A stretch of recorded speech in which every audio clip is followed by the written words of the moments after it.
You would think we didn't practice this. Yeah, we are live now, guys. We are absolutely live, and it looks like we've got lots of people joining us. So that's pretty exciting. Are you guys excited Hello? about tonight's conversation? Very much so. And scared. It's going to be fun. We're going to be sitting in your living room having an absolutely wonderful conversation. So, and we'll have Lili join us as soon as she's able to hop onto the call. So Okay. we have about 26 people in our living room tonight, guys. What do you think about that? Say That's hello, amazing. everyone. Thank you guys for joining us. Thank you for joining us.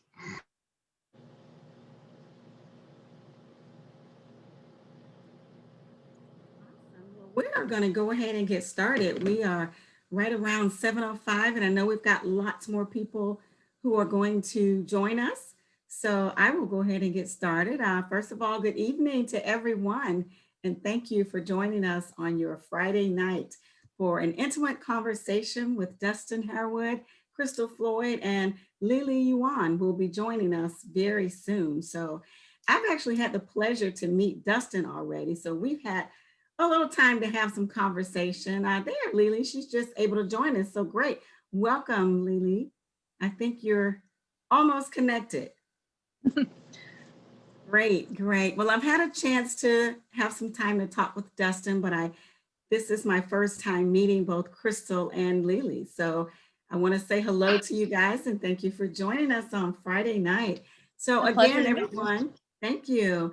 My name is Wanda Willis, and I am the Director of Community Engagement and Inclusion at the Cummer Museum of Art and Gardens. And again, thank you for joining us this evening for what we know will be a really great and exciting conversation tonight. So we have joining with us this evening, Dustin Harewood, Crystal Floyd, and Lili Yuan. So I'll start off by asking you each if you could just take a moment and tell us a little bit about yourselves. Dustin, we'll start with you. Hi, everyone. My name is Dustin Harewood. I guess what I say, I'm a first generation American. I'm an artist here working in North Florida. I teach drawing and design and painting at FSCJ. And I enjoy long walks on the beach and sunsets. Awesome. That sounds like a lot of fun. So great. Sounds good. So Crystal, let's go with you next. How are you? I'm doing great, and I am here in my studio at Cork Arts District, where I also serve as the director for the artists here. And I have been making art for as long as I can remember. And I have been putting on shows for over 15 years here in Northeast Florida, and am happy to be invited to participate in this with the Cummer Museum. Great. We are delighted that you're here this evening. And Lili, how are you this evening? Yeah. Great. Sorry, a little bit late. Yeah, so my name is Lili Yuan, and I was born and raised in China. I came to the United like 4 years ago. Yeah, so actually I majored in economics, but I'm trying to be a full artist now. Yeah, so like that. Great. Well, we're so excited to have all of you join us this evening, and I hope that everyone listening will take a moment to visit the Concourse exhibition here at the Cummer, where their beautiful work is on display as we on a countdown for our newest exhibition that will be opening soon, Cross-Pollination. So I just wanted to share a little bit of my thoughts here. So I am sort of new to the museum world, so taking my time to really learn as much as I can. And I've always loved and enjoyed art, but really I'm taking some time to really learn a little bit more about your thoughts and how you create the beautiful pieces that you do. So we've often heard about the term environmental art, okay, that sometimes encompasses ecological concerns, but it's not necessarily specific to that. So it primarily celebrates an artist's connection with nature using natural materials. So can each of you talk a little bit about share how your art connects to nature. So Crystal, I really feel like you should start. Okay, I will. So I'm a longtime and lifelong nature enthusiast and explorer, and my work is just a byproduct of that lifestyle. I would go out in the woods and find things and collect things, and eventually I just had to figure out kind of something to do with all that stuff, so I'm not just a textbook hoarder. And so I use those materials in assemblages and other mediums. I don't want to limit myself to one particular medium. And I utilize those things that maybe previously were thought of as, past their prime or, weren't any good anymore, and find a new life for those items. And really connecting with other enthusiasts and collectors to have this like really incredible network of people that really care about the environment. There's a cat that might make an appearance in a moment. So that is quite all right.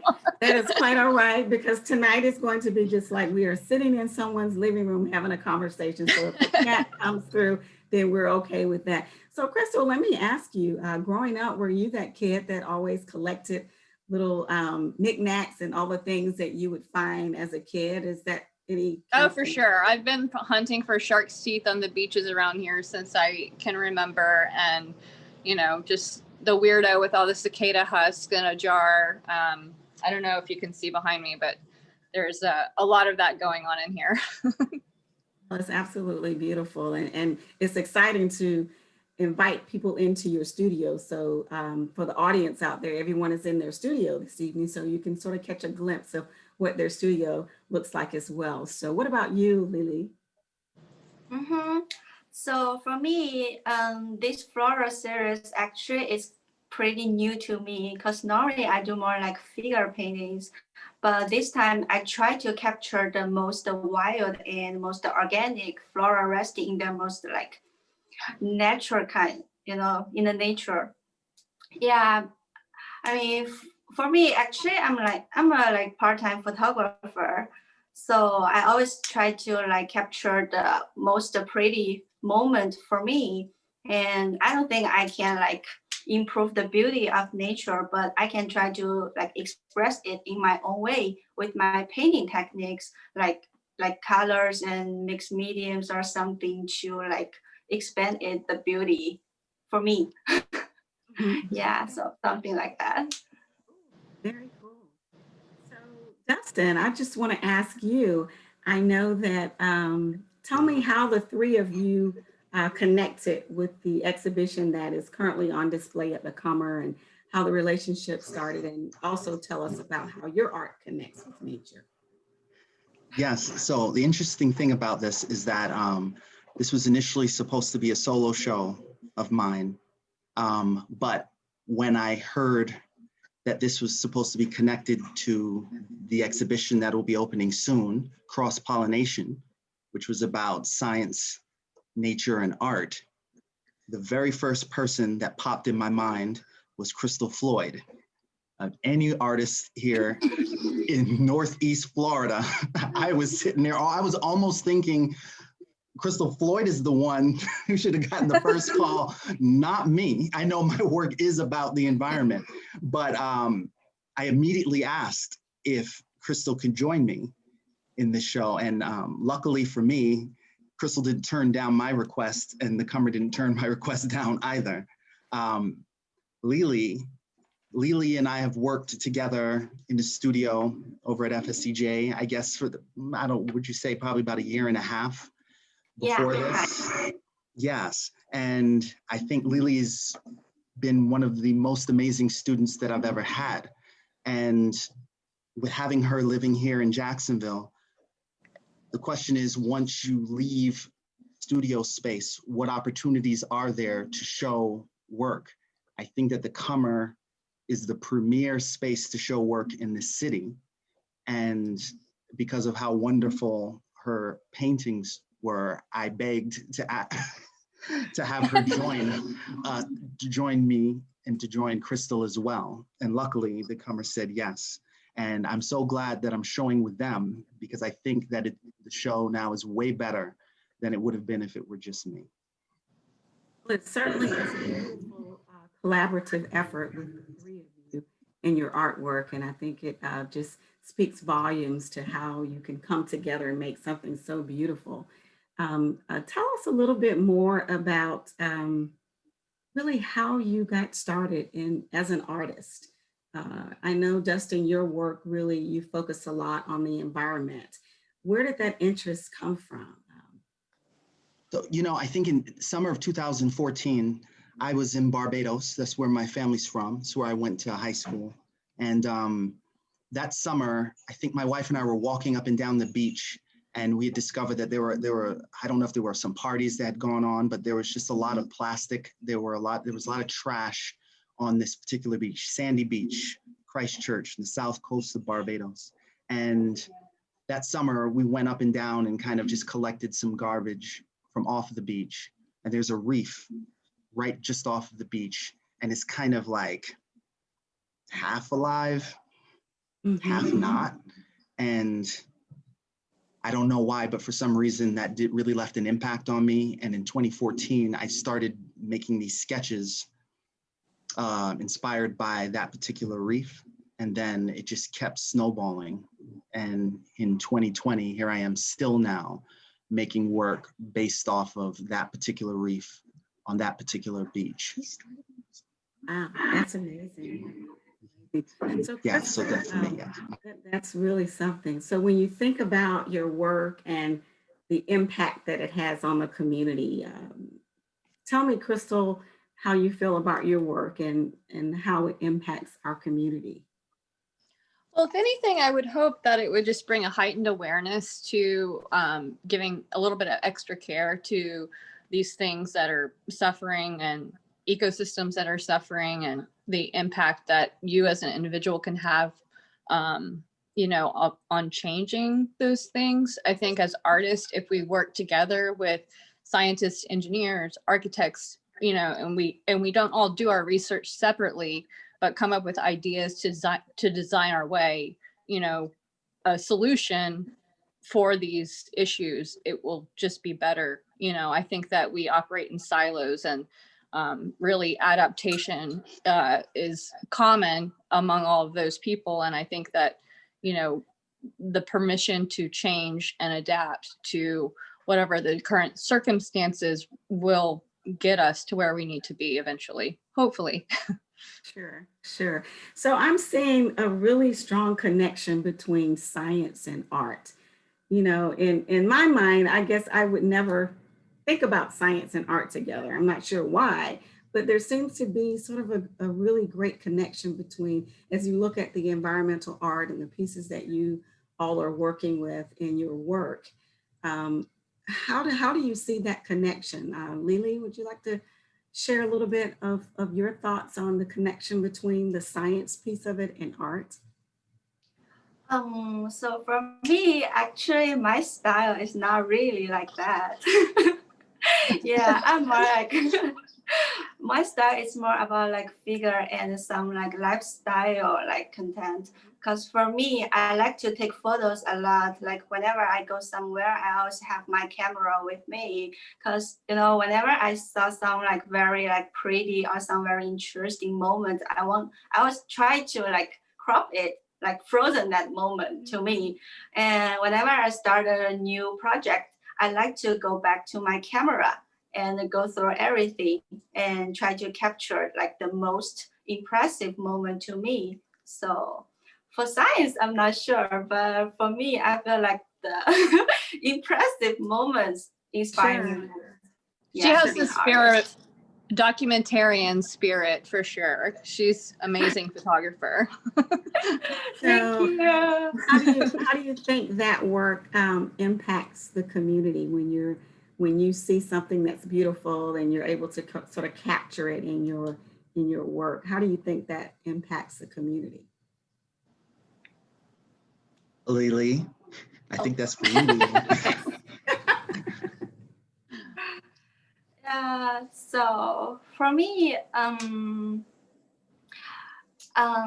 because my works more like about lifestyle. So I really hope my works can inspire people to love their own life, especially at now, this moment, it's kind of like very special time.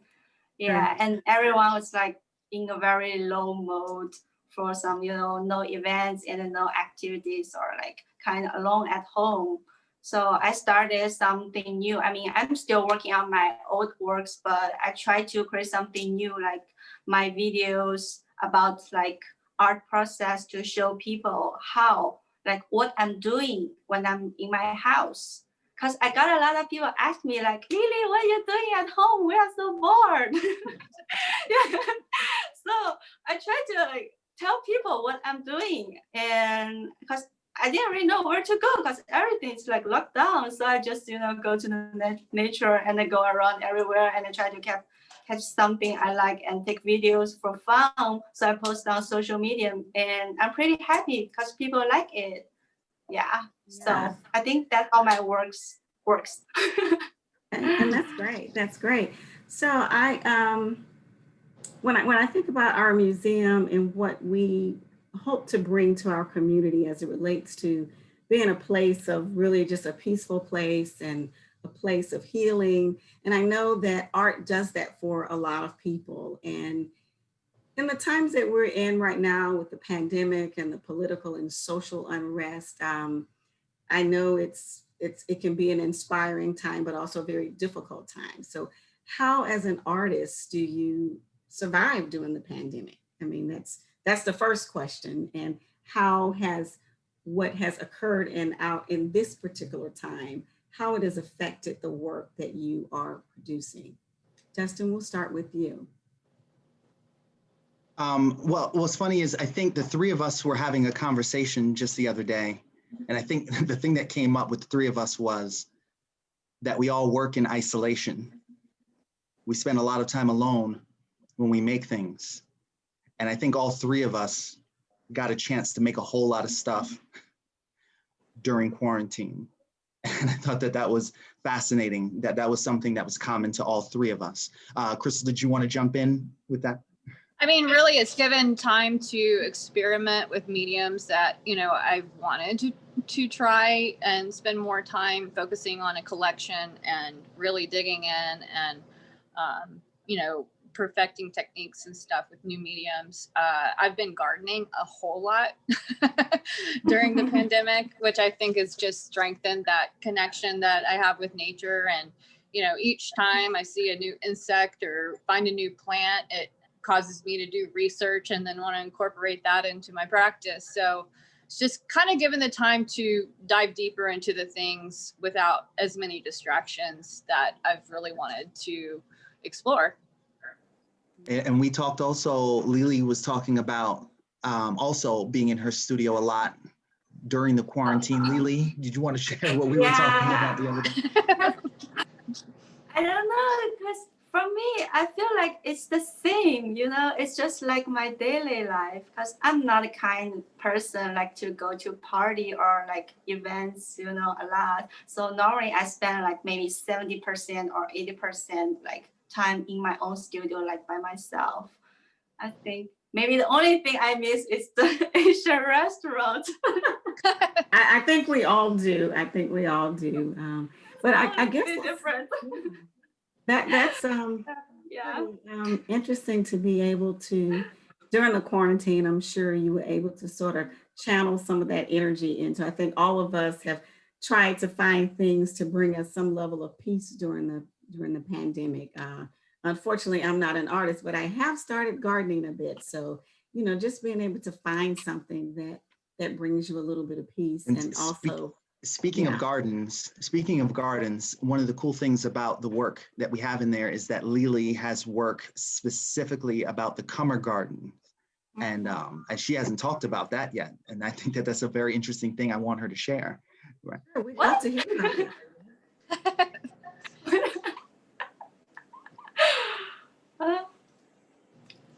About the garden? These paintings, Lili, about your paintings that are hanging up in the Kummer Museum right now. Lili, could you tell us about those? So Actually, I wasn't sure like what to do at the beginning because like it's something very new to me. Then asked the Dustin, what should I do? And he said, if you don't know what to do, then just go to the garden. Maybe you will find your answers over there. So I just go. Yeah, the Then I gardens, found yeah, the everything I gardens. wanted. You can Yeah. find all kinds of peace in the gardens. I sometimes take my day and just sit out there just to think. So one thing I find very, very interesting. So Lili, you have like a gazillion Instagram followers. So tell me about, Oh. I mean, that is just absolutely amazing. Your reach is so far and wide. So I was talking to my Thank daughter you. yesterday and I had her to look and she's like, Mom, she's got like 70,000 Instagram followers. So I think that's pretty cool. How do you Yeah. do that? How do you manage your social media? Okay, so for this part, it's very interesting because like before March, I still only had like 10,000 followers, but I gained like 60,000 followers in the quarantine actually. So Our how do videos. you do that? I mean, that's really amazing. Absolutely amazing. Yeah, So because yeah. everything started from my videos. I feel like because it's a quarantine time, so people spend more time on social media and they didn't really know what to do. So they just like try to like find some inspirations or something. Then I started to like post my like work process and like do something like everyone can do. So people get pretty interested in that.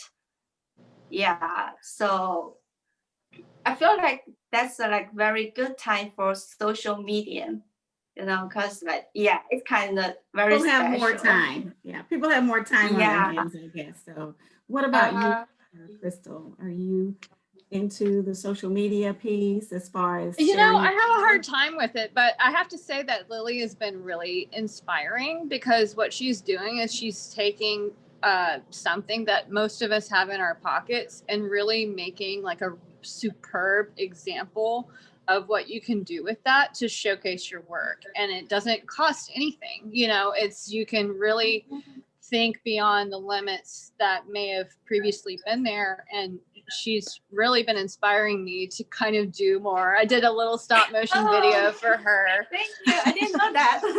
No, you are. You really You are. never And, thought? I really enjoy doing little stop motion videos, but I never considered how I could use them to, harmonize with the rest of my work. So it's just been really great to kind of get excited about that from Lili's work. What about you, Dustin? Are you into the social media piece or? Yes, I'm a small fish in there though. I'm not like Lili though. Lili But is it's off the chain with hers. but it is amazing because there are people back in Barbados that am connected with still. There are people from North Carolina where I was in school that I'm connected with still. There are people, in-laws, and there are people I've met, over in Japan that I've interacted with we're all connected. And so during the quarantine, during everything, it's just amazing that I'm constantly connected with these people. It's a pretty powerful platform. It's exciting. I think so too. I think that one of the good things or the silver lining in the pandemic is that we've all had to sort of pivot and be creative in how we are able to express ourselves. And for instance, this platform, even having a digital platform to be able to share your work and to talk about your work and reach people, not just in your own community, but all over the world, actually. So I guess that would be what we would call a silver lining in the pandemic. So Yes, that's so Well, it a just Wanda, reminds you yes, I'm that sorry. Go ahead, Crystal. that's okay. It just reminds you that the internet has really removed the barriers that used to exist geographically from allowing artists to reach a larger audience. And, you don't have to know the right people or, be in the right galleries to really, reach a ton of people. And I think that that's the good thing about it. Of course, it has its, other Yeah. edge too, but But I I feel think it's like been it's good with oh, being able to connect. Yeah. Go ahead, Lili. oh So yeah, I really feel like Instagram is a really good tool because I got a lot of like connections from like different, people and even some like companies and organizations, yeah, but because Instagram is also blocked in China actually. So I only started in yeah. Wow. Oh, Okay. Yeah, Lili, yeah. well, you were finishing that right. So because Lili's only been here since, what was it, 2017? When was it? Yeah. Right, right. So all this is happening, all this is like new, all these developments are within the past couple of years for her. Yes, but one thing Wow. I do Yeah. want to say though also is that for all the people that are seeing her work online, I thought it was very important for all these people that have been following us online, but for the comer to give us the opportunity to have our work there. So if they want to come and see the work they've only been seeing online in person, that they have an opportunity now to see Crystal's work up close, to see Lili's work up close. Yes, and I know that there will be a pop-up shop that will be coming up pretty soon with the opening of the new exhibition. And there'll also be a chance to pick up some cool things from each one of us in that shop as well. I'm really looking forward to that also. Thank you, Comer. Awesome. Thank you. Thank you. We're delighted to be able to showcase your work. It's just beautiful to be able to connect with some of our local artists. I think it can be um, very inspiring also to be able to connect with local artists and have some of our young people to come in and see your work and just really hear your story of how you got started as an artist, which is always a very interesting story. So I know Lili, you how long have you been an artist? It sounds like you just in the last few years sort of really sort of expanded your work. Is that what I understand? Yeah, so I did my first painting in 2017. Yeah, like almost almost 4 years. Yeah, like more than 3 years now. Lili, can you please share the experience you had in China before you got to the United States with art, please? Oh my God, Yeah, girl. tell the Come on. story. Lily's Get it being very out, Lili. shy. Okay. She's not telling her story. Yeah, because I don't really talk a lot about this kind of, but actually, so in China, the education system is like very different from the United. So all the students in China, we actually like take the same classes that school offers, but we didn't really get choice to, take your own classes. So we didn't really have like art classes in school, to be honest.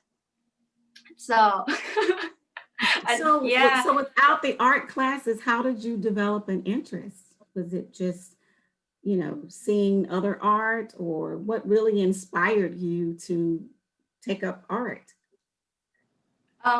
So when I came to the United and I was kind of bored, so I just like sketched something. Like we did some like birthday cards or some like festival cards before, but not like serious like artwork. So I just did some like some like fun things, and I showed my friends, like my local American friends here, and she said, "You're so good. You should take a class."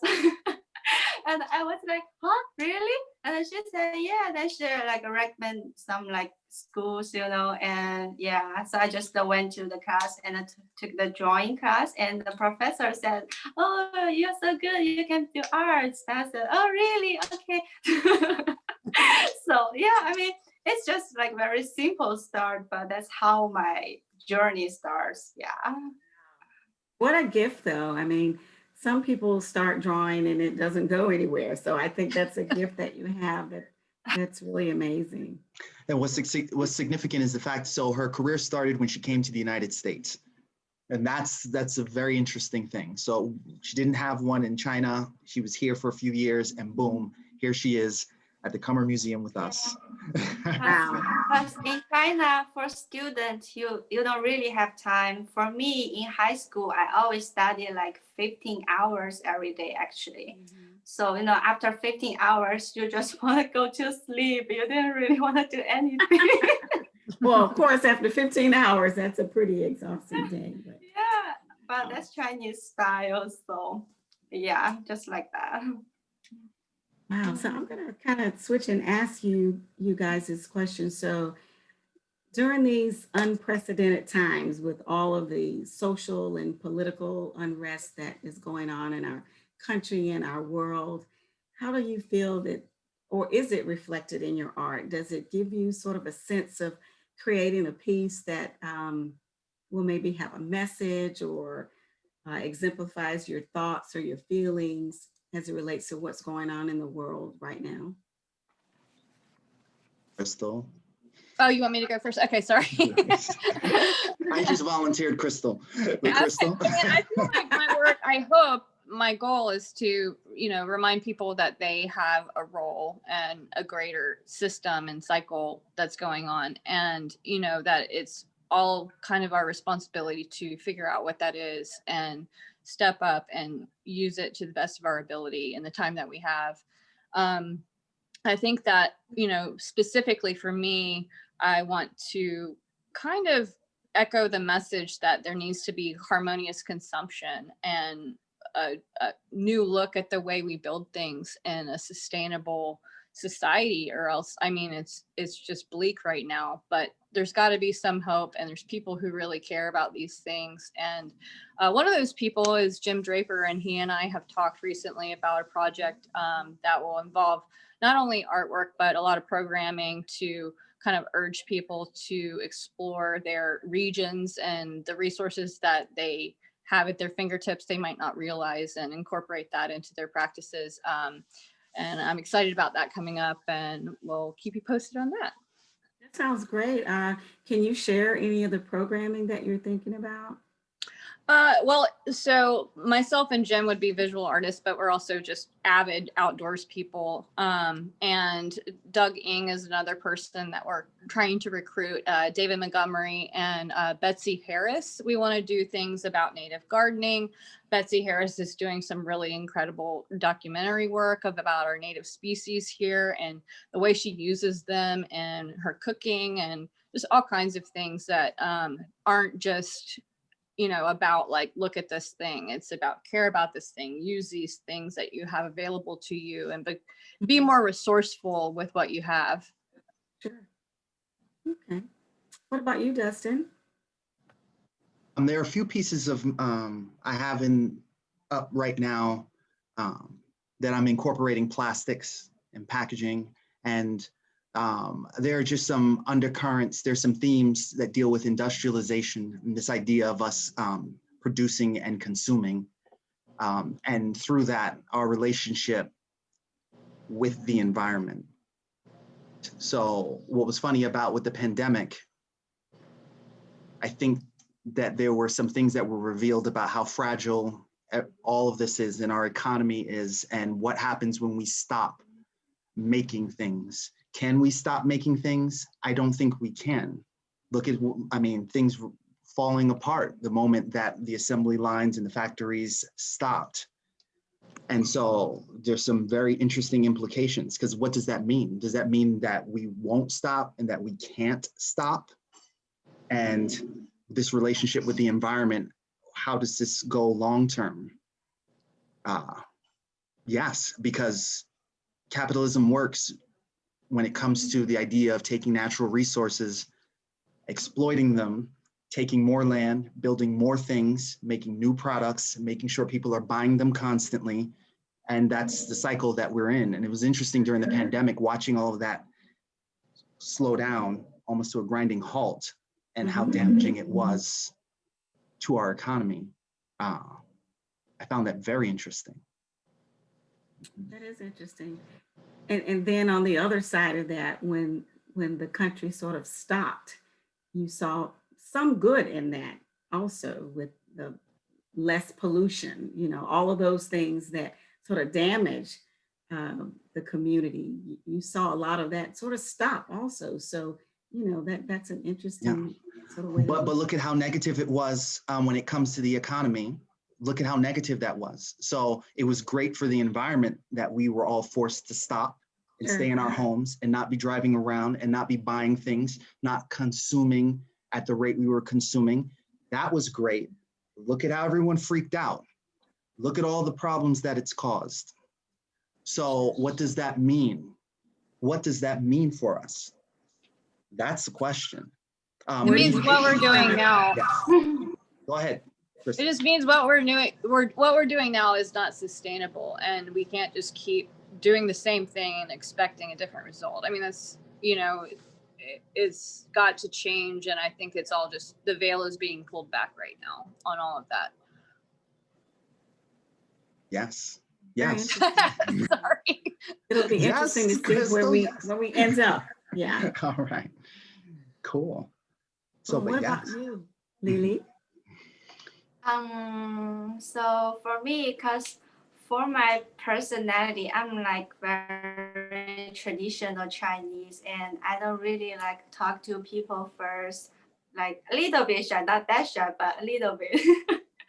Yeah, so I feel like the cultural problem is something like a gap also about my language, because I didn't really speak English like, you know, before.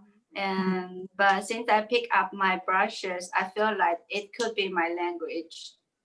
And after I post some of my works, like people, they started to like get close to me, like started to talk with me first. And yeah, I feel like I can try to like express my words and my passion to life, to my arts, to people, also by some like social media and toys, you know, it's kind of pretty important right now. Yeah, so Yeah. And it's so funny that Lili said that, Wanda, because we're artists. So our whole thing is we want to make the art and have that speak for us. Right. So it's always fascinating when we have moments like tonight when we are forced to have to get in front of a camera and do the talking. So yeah, I think that was funny. And Lili, what Lili was just saying, she communicates through her paintings. Right. Yes, And so and I think art is that language, but it also yes. brings about the opportunity for conversation, which is the beauty of it, because you know, what you see in a piece of art may be different from what Crystal sees or Lili, but it also brings people together to just have that conversation to see what all of us are thinking. So in a way, the art is the conversation. It is the language. It's sort of providing that connection between people, no matter what walk of life you are in or you're from. It does provide sort of an opportunity to have that conversation. Yes, and thank you again for having us. And I don't know if there were any questions that anyone had that was watching, or if there were any more questions that you had for us. I don't want to bore people too much with this at this point. I know we've been We can look and see if there are any questions. So if anyone listening has any questions, I know it's Friday evening and you all are probably ready to get to your families. And I know Dustin's got 2 little ones that are just waiting to be on screen. So I think now's a good time for them to say hello. I know everybody wants to say hello to the kids. So, but if anyone has any questions, we'll certainly be happy to take those questions before we say goodnight this evening. And I know Crystal's got her cat. Hi guys, how are you guys? Hi. So do you, are you guys artists too? I mean, I know you've got your dad who probably oh, look, we got questions. There are questions coming in. There are questions coming in. These are my assistants, and they're making work. Yeah, the assistants. They're making a lot of work, and they're always in my paints. And that's that. That's but wonderful. I see there's some questions coming. Okay, so there's questions coming in. I have one here. We should just wait here. Okay. I don't know where the questions, they disappeared here. So someone asked a question about some of your future works. Do you think the 3 of you may collaborate on something new in the future, or what do each of you have that you're working on beyond the project that we're highlighting this evening? Any thoughts on what new projects are out there that you might be working on? Crystal, you got anything new coming up? I first of all would love to collaborate with them anytime because they're lovely people to work with.